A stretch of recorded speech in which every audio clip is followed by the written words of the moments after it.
How we doing? I am your host, Robert T Gardner Jr., also known as Dr. Rob. Welcome to Station BOB, and let me tell you a little about thee. I am a kid from a Harlem hood who turned out good. I got educated like I should. Now I know how to help you grow to become the best of your being in life, love, and work. With that said, I am here to provide you with some clarity associated with the perplexity of the challenges in your life, love, and work. So, without further ado, let's get down on it. Enjoy the show.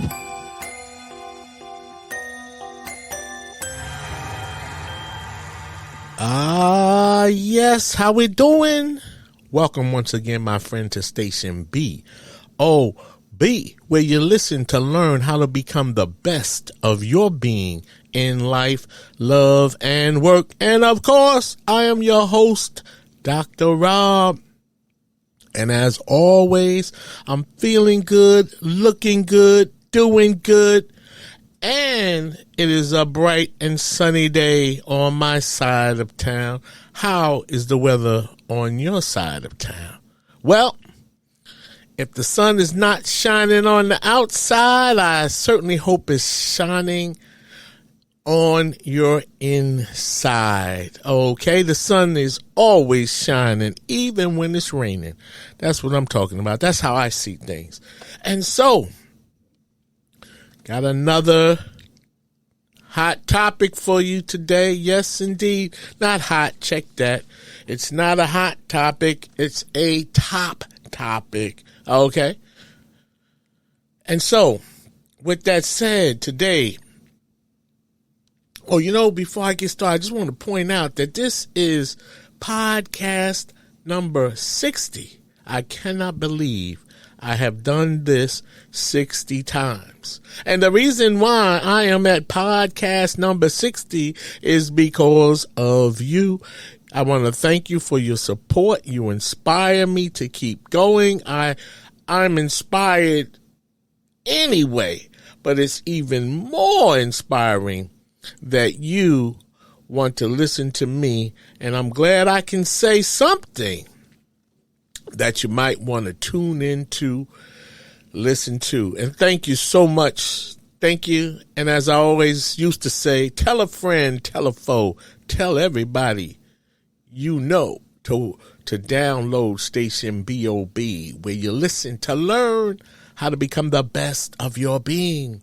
And so now, let's get down on it. Life after divorce, part 1.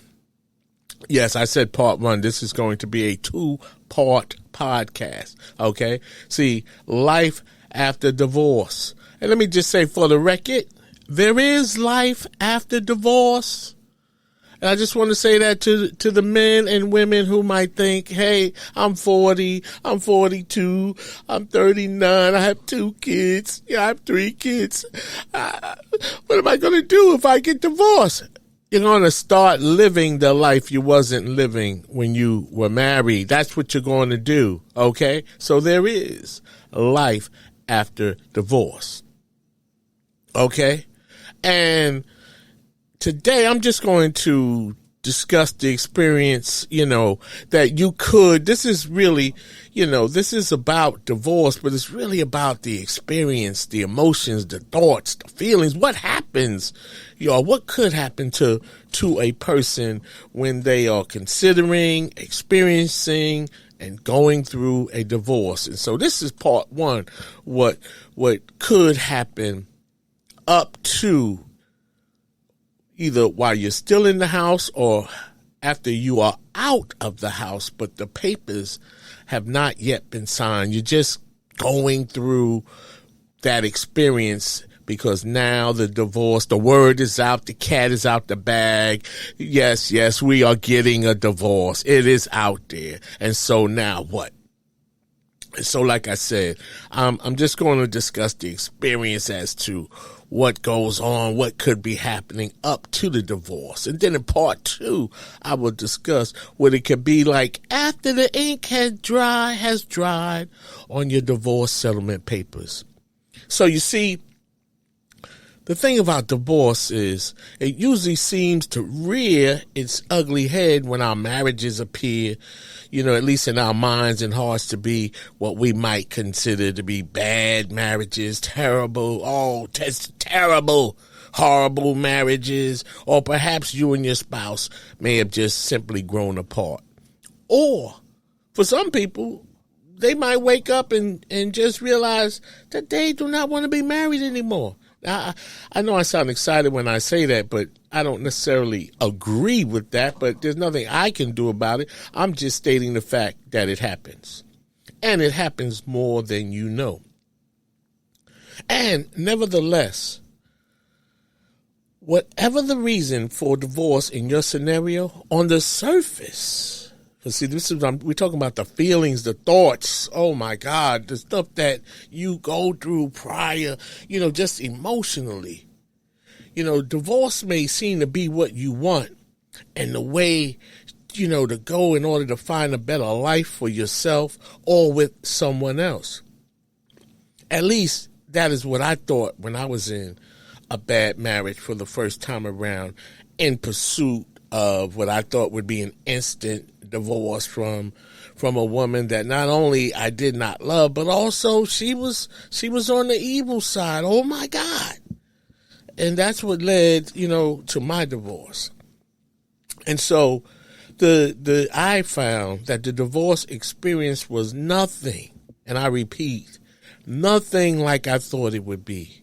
At the time, I saw commercials on television that promoted, the idea that a person could get divorced in 5 minutes for $250. And at that time, that seemed exciting and the way to go. Except reality kicked in.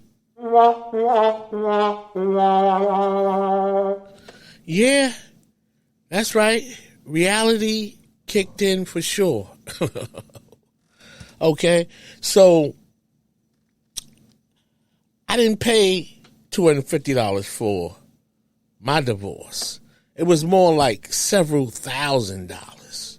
And if you continue to fight, while you're in the process and you believe there's something else that you're supposed to be entitled to or something you didn't get before you split, then it'll cost you several more $1,000 just to fight for that thing that might be very important. It's like you have a chance to get out now, but if you go further, cha-ching, cha-ching, cha-ching. And so, like I said, I thought all you had to do was file for divorce, and when your court date came up, the judge would sign off on the papers, and I would be divorced, and then I could get on with my life free from the grips of the ex-wife, right? Wrong. Divorce is nothing like that. And if you have experienced a divorce proceeding, I am sure you would agree with me. The divorce process and the divorce experience is nothing to play with, and is nothing like what you might think it is.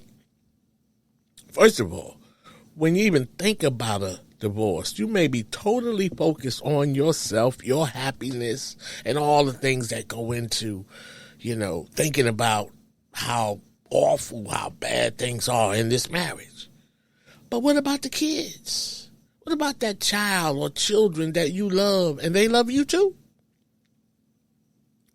All the time you have spent with them, cried with them, traveled with them, sat by their bedsides to read stories to them, help them to not be afraid of the dark or be afraid of the boogeyman. And now, it's come down to a time and date that you have to tell your child or children that you're leaving home because you and their mother or their father are getting a divorce. Oh my God.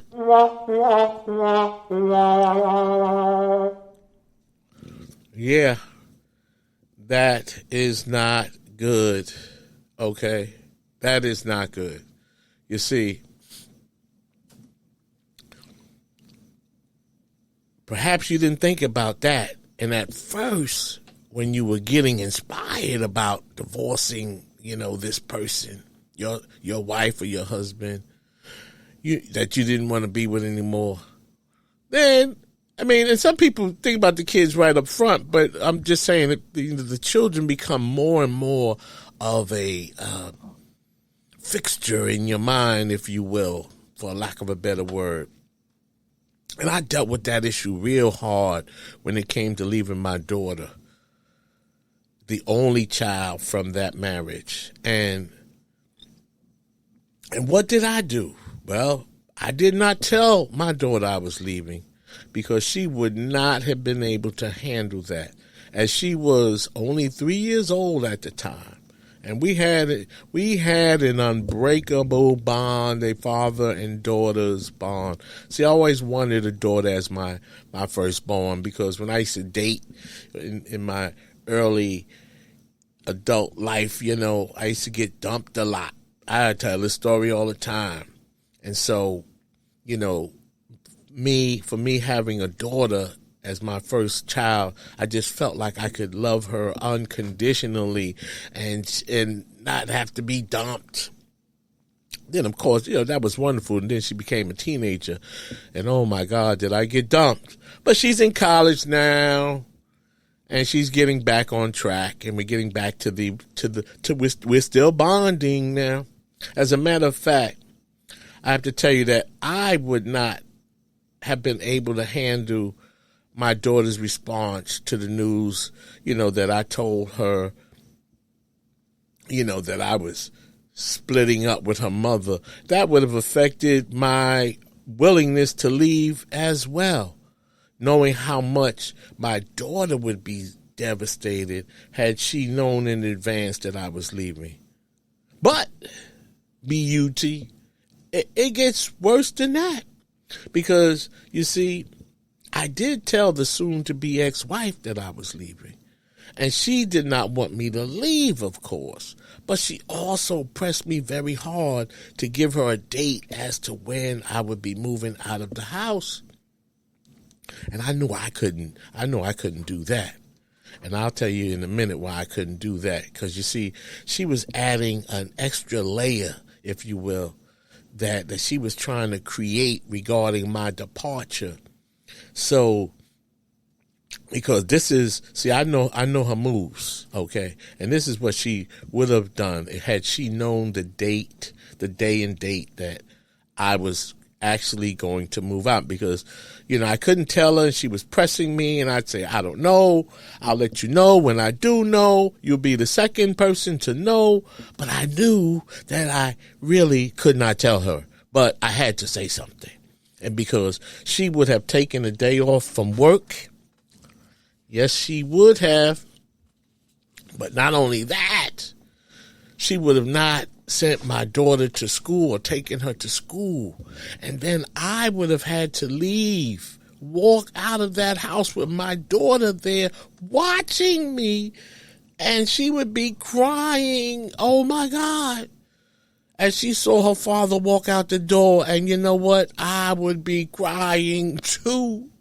And I have to tell you that, I was not turning back. I had made up my mind. If I got busted during my, escape from the crib, if I got busted, I did not want my daughter to see me walking out the door. But things were so bad. It was a move that had to be made. It would have been the longest walk of my life, but I would have left anyway, because it had to happen. It had to happen. And as I said, this would be devastating for my daughter and for me as well. Oh my God. And so the ex-wife, she knew where my heart was. And so she would have orchestrated that devastating experience for our child. So I had to be smarter than that, of course, and not tell either one of them the date or day of which I was actually moving out. And I knew that. And I knew the date. And the crazy thing about the date that I chose to move out on was it was February 27, 2003. And as that date approached, oh my God, I began to feel like very queasy in my stomach. It was like, it was like, oh my God. It's like I had to do something to end my marriage, but it was hard, of course, because I did not want to leave my daughter. And of course, to a certain extent, I was very comfortable in the crib where we lived in New Jersey, even though my marriage was not good at all. And I remember me and one of my best friends, we used to talk about, he knew I was leaving because he was actually going to help me, get my stuff out the house. And so prior to my actual departure, he and I would talk about, how I felt during that time. And he used to say, how you doing, man? How you feel? I used to say, man, I'm feeling a tad bit queasy. And he would crack up because, he understood my queasiness, because even though it was best that I go forward with my plan to move out and divorce, at the same time, I would be leaving my family. And so he understood. And see, one of the craziest things about divorce is that as much as you want to divorce and be gone with the person you are divorcing, it is still a very hard process and experience. It is such a monumental change in one's life, not to mention all the back and forth with your attorney about what the other person's attorney is saying and what they are threatening to do or not do then. All the mail you receive from the courts, the attorneys, the deadlines you have to meet to provide every aspect of your financial information, which seems like it dates back to your first job at McDonald's. Oh my God. It can be overwhelming, and it was overwhelming for me. As a matter of fact, I stopped reading all of the mail because it was all negative correspondence. And then when I finally opened the mail, I would find out that I missed a very important deadline. I mean, the stress was unbelievable.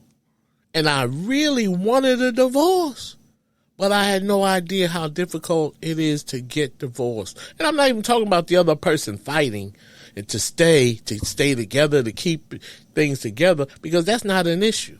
And, where I live, if one person wants out, then it's over. Peace. Okay? So that wasn't the hard part. It's just all of the crazy emotions and circumstances that you experience. Not to mention how expensive it can be as well. But, B-U-T, you have to keep going through the process to make it happen. If you want out, then you have to get out. And since I was already out of the house at the time that my divorce was actually in the works, because it was like after I left, then I filed the papers to start the process. And so, while you're out of the house during that time, you do not get to see your children.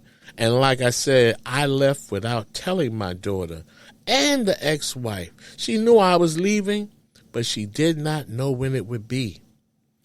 But I had 3 just powerful emotional things or experiences happen to me that I will never forget. And I will share those with you on the other side of the break. Have you read any good books lately? Your host, Robert T Gardner Jr., also known as Dr. Rob, is the author of 3 great books. In his first book, The Choices We Make, Robert takes a look at relationships to help readers learn how to have a good relationship with themselves before they can have good relationships with others. In his second book, Access Denied, Robert brings an eye-opening perspective about what happens to children and fathers when their relationships with the mothers of their children end on bad terms. Robert explores what he calls child porn, when a parent, usually the mother, uses a child as a weapon to hurt the other parent. Robert provides a let-go lab in his book to help parents find positive ways to resolve their issues in the best interest of their children. Light Up Your Life is Robert's latest book. Robert writes about the fact that we are all born with a special God-given talent. Even though we are all born with a special talent, most of us miss our true calling. In this book, you will learn how to find your special talent and light up your life so that you can become the person you were born to be and live a more fulfilled, purpose-driven life. Books are available at barnesandnobles.com, amazon.com, and Robert's website, relationshipreadiness.org. Thank you, and back to the show. All right, welcome back. And so, before I pick up with the rest of the story regarding these three type of emotional experiences I had, which was really like, I will never forget these experiences. I just think it's a good time for a joke. I like to laugh. I tell jokes. I've even done some comedy, once upon a time. So every now and then I like to take a moment just to generate some laughter, because laughter is good and we need to laugh every day, okay? So I'm going to tell a joke, and hopefully I can generate some laughter. So this is the joke. Why did the tree want to get on the internet? Because it wanted to log in. You get it?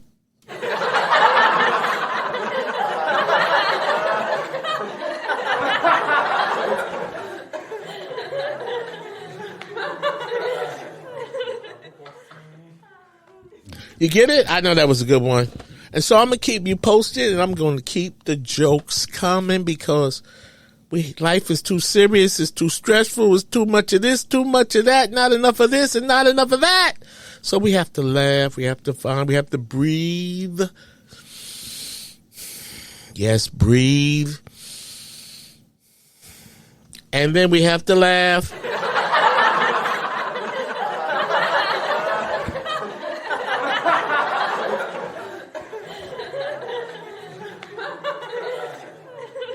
Okay, so let's get back on topic. As I was saying, I had these three, I don't know what to call them. They were like just things that happened, things that were said to me or that I said, but they were just at very, very emotional times during this process of me. So check it out. I will never forget these three things. And they, as I said, they had such an impact on me after I left the house. The first one was, so while I'm out of the house, maybe 15, 20 minutes, I'm on the Route 4 in New Jersey with my best friend driving to my temporary place of residence. I was going back to the Bronx. Can you imagine that? I was in Jersey, and I had to head back to the boogie down Bronx where it all started. And so, I lived comfortably in New Jersey for several years, and now I'm going back to where I spent the early years of my young adult life in the boogie down Bronx. Anywho, as we driving across Route 4 with the moving truck following us, I'm driving, I'm crying, I got my head down, I'm looking up so I don't crash. I was just feeling like shit. And my friend said to me, he said, Rob, pick your head up. If it was good, you would not be leaving. I was like, yo, now that's a whoa. That's a whoa. That was like,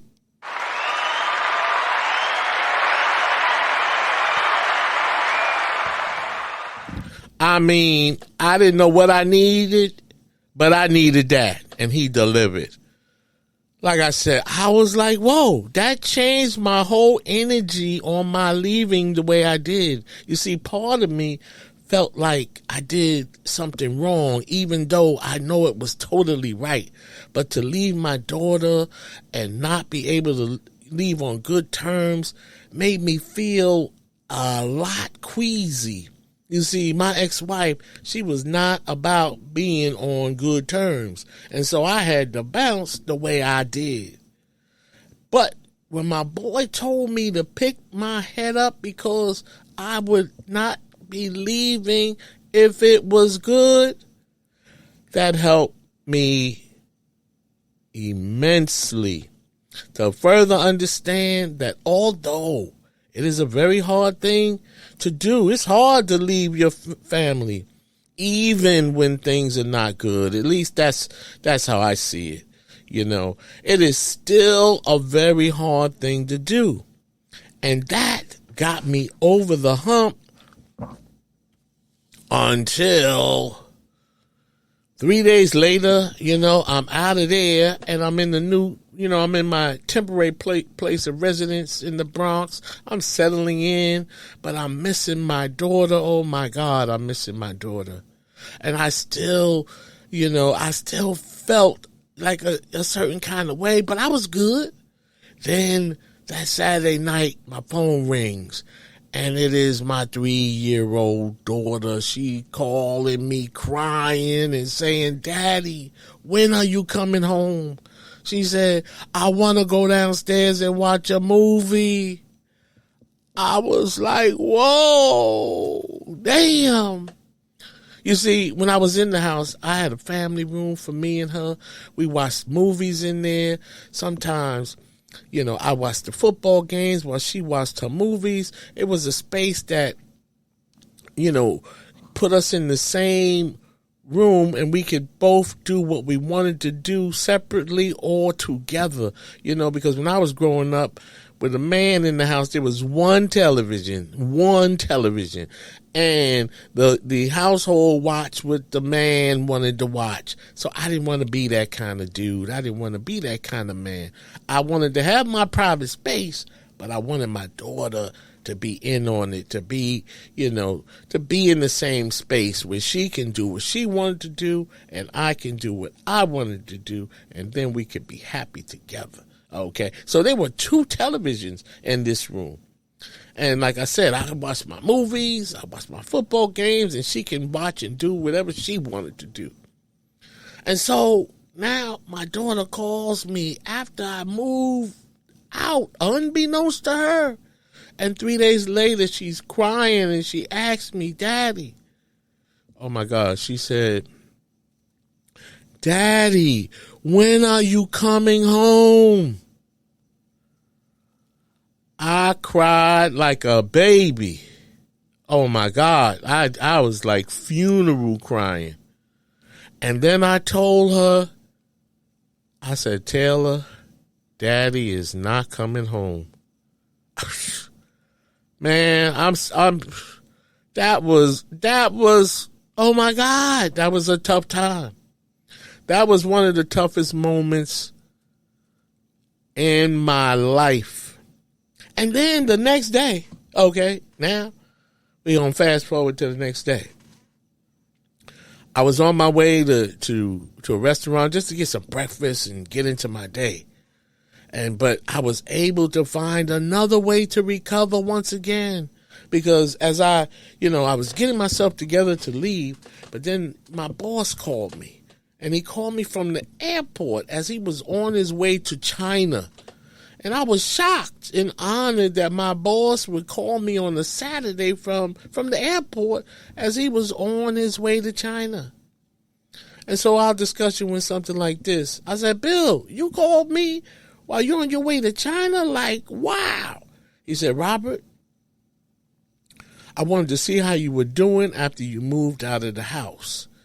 He said, "I have been through a divorce and I can only imagine what you are going through." And he said, I know, Robert, I just wanted to say, to see how you were doing." And I said, "Bill, man, I need a hug." And he started laughing and he said, Robert, I know what you're feeling. And he said, but you're going to be all right. He said, first you have to go through this divorce process and the experience. You have to experience that. And when you come out on the other side, you are going to be all right. He said, you're a good guy, you're smart, and you deserve a chance to be happy in life. And you have to know that everything is going to be all right. And I have to tell you, fast forward 20 years later, everything has been more than all right for a long time now, for like 20 years. And with that, he picked me up off the floor, just as my friend Kent Carmona did when he told me to pick my head up. And so these were some of the very emotional ups and downs for me during the early days of my divorce process, after I left the house. And it was those words of encouragement that I will never forget and that helped me to get through this very, very arduous process and life experience. I just wanted to share with you some of the things that happen, some of the things you feel, some of the things you might think, some of the things you don't know, some of the things you might be surprised by. And so, as I said, I just wanted really just to share some of these things, about the divorce process and, and what could happen prior to actually getting divorced. So this is all about your feelings and the people involved and things like that. And yes, there is so much more that happened during that time, but by golly, I'd have to write a second book on the topic because I did write a book about this too. It's called Access Denied. And so there is so much more. And this will be discussed in part 2 of this podcast topic. And this is the part when the real stress, pressure, ups and downs, little excitement, much disappointment, many emotions, and lots of money spent, confusion, anger, doubt, hope, and then finally, you may find some peace of mind, or at least you may begin to walk the path of finding that peace of mind from the divorce war process and experience. Oh my God. So before I close this out, I wanted to mention also, if you decide to divorce, and as much as it is expensive to have an attorney, it is better to have an attorney when children are involved, because the courts have all the standards for shared parenting time for all occasions, from the holidays, funerals, school, karate lessons, summertime, and any other damn thing you can think of regarding your children when you are in the midst of a divorce. Because you see, without the courts or an attorney, when it comes to divvying up the life of the children, you will be fighting over those issues anyway, because that's just the nature of this experience. But it is much better to know the legal requirement as to how, to divvy up the life of your child or children. Now, I should say, as I just did, even with a court order, you were still going to fight any damn way. But at least the papers provide, a place for you to know what and how you can do what you want to do, when you can do it, and the times you can do it, and the days you can do it with and on, and have to deal with the other person. Oh, my God. And so that's a wrap right now for my talk on what the experience can be leading up to divorce. And part 2, we will discuss life after divorce, when the papers have been signed and the real struggle begins and seems like it never ends. So stay tuned, as part 2 is coming soon. And I want to thank you once again. This is podcast number 60 for me. You can get my podcast anywhere you get your podcasts from. Spotify, Apple, Pandora, some of the places I can't even name. But where you look for your podcast, you can find my podcast. Thank you once again, my friend, for tuning in. I hope all is well. Happiness is a choice. And remember, love is an action, not a word. And it is not supposed to hurt. Peace.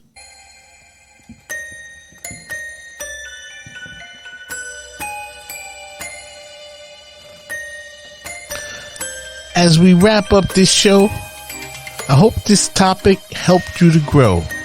And now you know a little bit more than you knew before. If you have any questions about this topic, please email me at changeagentrtg@gmail.com. See my website, relationshipreadiness.org. to learn more about my counseling, consulting, and educational programs related to life, love, and work. Finally, in the words of the late, great Reverend Dr. Martin Luther King Jr., if I can help somebody as I pass along, if I can cheer somebody with a word or song, if I can show somebody he is traveling wrong, then my living will not be in vain. Until we meet again, do the right thing when nobody is looking. Peace, beloved.